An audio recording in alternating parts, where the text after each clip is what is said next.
누구나 예상을 했던 이 이제 ETF가 이제 상장이 되면서 B2 신기록을 했다. 자, 보면은 그 27일에 레버리지 그리고 인버스 ETF가 이제 상장이 됐습니다. 엄청난 매수 매도가 이루어졌는데 삼성전자, SK하이닉스 단일 종목 레버리지. 미국에서는 원래 이미 많이 구매가 되고 하던 상황이긴 했지만 한국에도 도입이 됐죠. 인버스 ETF, 레버리지 ETF가 27일에 상장을 했고요. 같은 날 B2가 36조 6,900억 원으로 사상 최대였다. 신용공여 잔고가 36조, 37조 정도 되는 거죠. 야, 이거는 뭐 어마어마하고.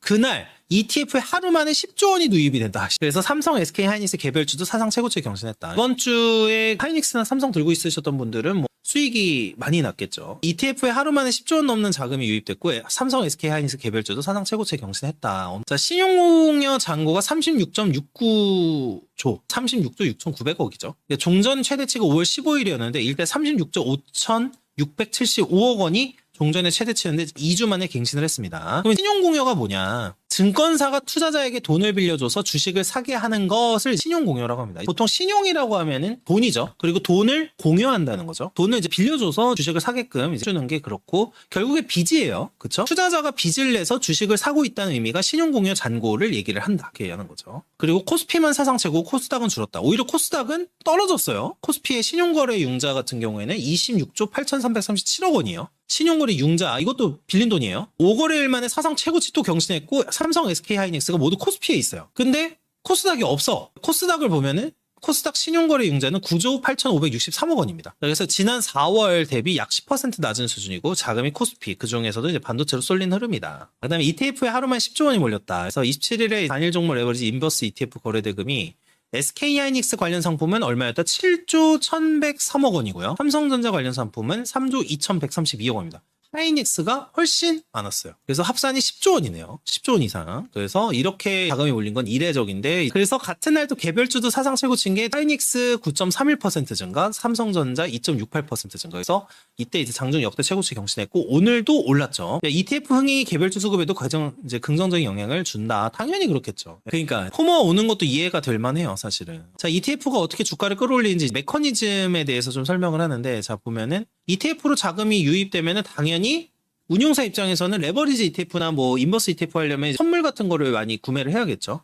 선물을 사들이게 되고 선물 가격이 현물보다 강세를 보이게 된다. 그러면 가격 차를 노린 차익 거래 매수가 현물에 유입되겠죠. 현물보다 선물 가격이 강세를 보이니까 그럼 어떻게 돼요? 가격 차를 노리면서 현물 쪽으로 다시 돈이 가겠죠. 개별주 주가에도 또 상승 압력으로 이어진다. 이래서 ETF가 보통 주가를 끌어올린다 이렇게 얘기를 하는 건데 이렇게 돼 있고 저 네이버 증권 많이 보거든요. 네이버 증권 통해서 보는데 종목 분석하고 이런 거 보면은 해당 ETF가 어떤 식의 상품으로 구성되어 있는지가 나오잖아요. 그 상품에서 구성된 걸 보면 다 이 당연히 레버리지나 이런 건 선물이 들어가 있어요. 그렇죠? 본 주식과 그다음에 또 레버리지를 이제 하기 위해서 선물 상품이 돼 있는 거죠. 그래서 SK하이닉스 주식 선물 미결제 약정 규모가 이달 초 21조 원이었는데 27일 34조 원이 됐다. 13조 원이나 급증을 했어요. 이게 정말 엄청난 겁니다. 선물 시장에서 수요가 폭증했다. 삼성전자도 주식 선물 미결제 약정 규모가 13조에서 16조, 3조 정도 늘었어요. 자, 그래서 27일에 무슨 일들이 있었냐? 단일 종목 레버리지 인버스 ETF가 첫 상장을 했고 B2가 사상 최대치를 찍고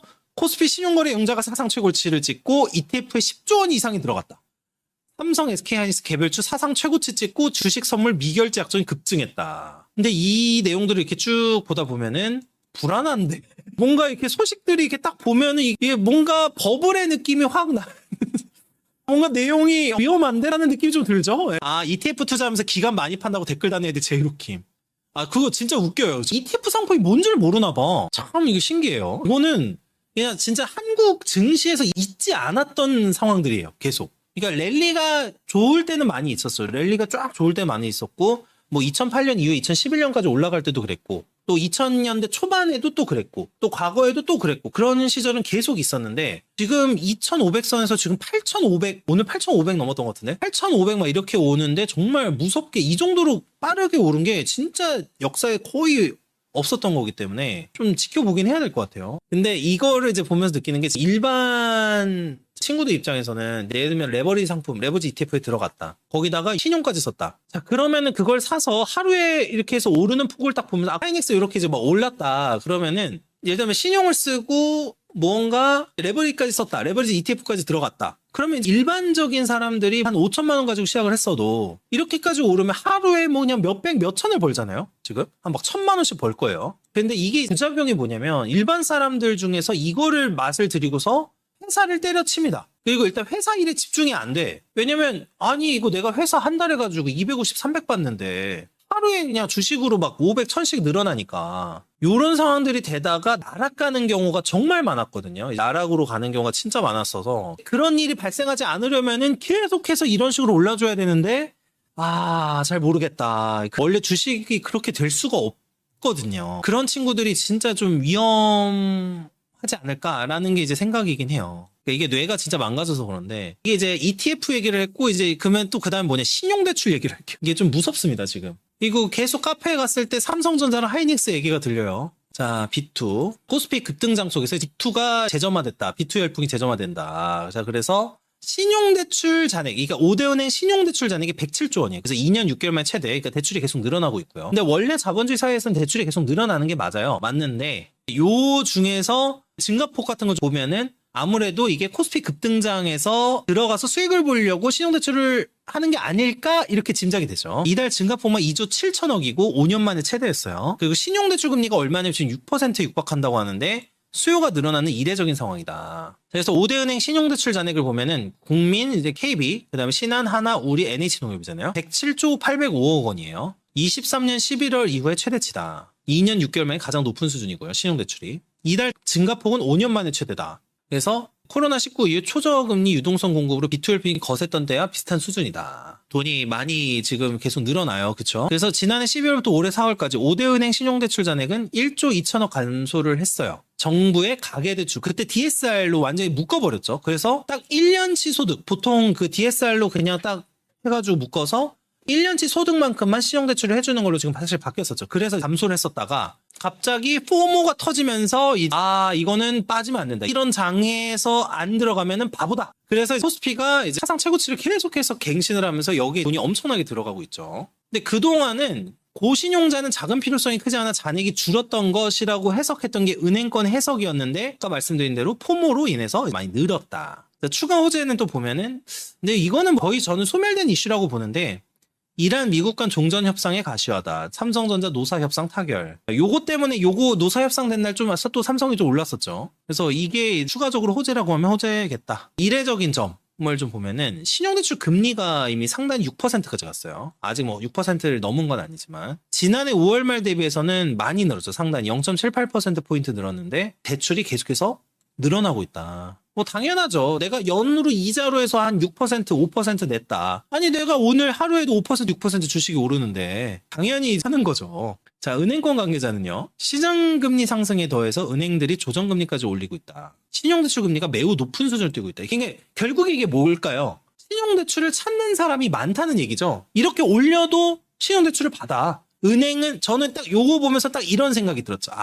은행 수익성 개선. 저는 이 기사 보자면 은행 수익성 개선하고 또 은행주 한번 또 봐야 되겠다 이런 생각을 되게 많이 했거든요. 그럼에도 비약적으로 늘어난 거는 사실상 묻지마 투자 양상에 가깝다. 예, 또 이제 은행권 관계자님이 또 팩트를 알리셨어요. 묻지마 투자다 이건. 이거는 묻지마 투자다. 이들이 과연 분석을 할 것 같으냐. 자, 이렇고요. 다른 금융업계 관계자는 이렇게 얘기를 했다고 해요. 주가가 워낙 강하게 오르다 보니 투자자가 이자 부담보다는 기대 수익률이 훨씬 크다고 판단을 했다. 당연하죠. 하루에 막 아까 9% 오르잖아요. 하이닉스. 내가 그냥 하루만 돈 밀려서 하루 벌면 9% 오르고 그냥 피 갚으면 되잖아요. 물론 이자만 갚겠죠. 자, 그래서 이제 된다. 우려는 뭐냐. 이게 만약에 저는 이제 지방선거 때 그래서 기점으로 조금 생각을 많이 해야 된다고 보는 입장인데 증시가 반전될 때 부실 위험 어떻게 할 거냐. 만약에 증시가 떨어지기 시작하면 어떻게 될 거냐 이거. 개인은 뭐다? 또 망한다. 오늘 제가 소송 막 준비하다가 막 비슷한 사례나 회신 이런 걸 좀 받았는데 또 B2 신용 해가지고 투자했다가 주식으로 또 말아먹고서 가정 불화가 된 케이스를 또 하고 있어요. 근데 이게 쉽지 않습니다. 증시가 하락으로 반전되면 대출 자금이 부실로 향할 가능성, 차주의 상환 부담 가중, 은행권 건정성 악화 우려. 뭐 당연하죠. 돈 못 갚으니까요. 부실 채권이 되니까요. 이들이 과연 개인이 비투를 하고 있는 개인이 만약에 증시가 떨어지게 되면 이거를 이겨낼 수 있고 감당할 수 있겠느냐, 이게 지금 어렵습니다. 자, 이미 건전성 지표는 악화 중이다. 그래서 올해 1분기 0.4%, 전분기 말 0.34%였는데 0.06%포인트 상승했다. 연체율이 늘어나고 있다. 물론 아직 진짜 엄청 우려할 상황까지는 아니겠지만 일부 은행에서는 가계랑 소호 부동산업 연체율이 역대 최고 수준이다, 이런 얘기가 나오죠. 자, 부실 채권 비율도 상승한다 해서 NPL 비율도 상승한다. 자, NPL 경매하시는 분들 많이 들어보셨을 텐데 NPL의 의미는 3개월 이상 연체된 부실 채권이에요. 이걸 회수하기 위해서 여러 가지 소송적 방법을 쓰고 채권 양도를 해서 그걸 떠리로 묶어서 팔기도 하고 이걸 가지고 금융 상품을 만들기도 합니다. 근데 어쨌든 NPL을 뭐 해가지고 투자를 해서 성공하는 경우들이 덜어 있는데 5대 은행 NPL 이 부실 채권 비율 같은 경우에는 전분기 말에 대비해서 0.03%포인트 이것도 늘었어요. 아주 뭐 위험하다까지는 아니겠지만 그렇게 좋은 소식은 아니겠죠. 그래서 어쨌든 NPL 비율도 상승하고 있다, 이렇게 이제 볼 수가 있겠습니다. 어쨌든 이제 B2가 늘어나면서 개미들의 유혹이 될지 아니면은 또 개미들도 돈을 버는 장이 될지 잘 좀 지켜봐야 될 것 같아요.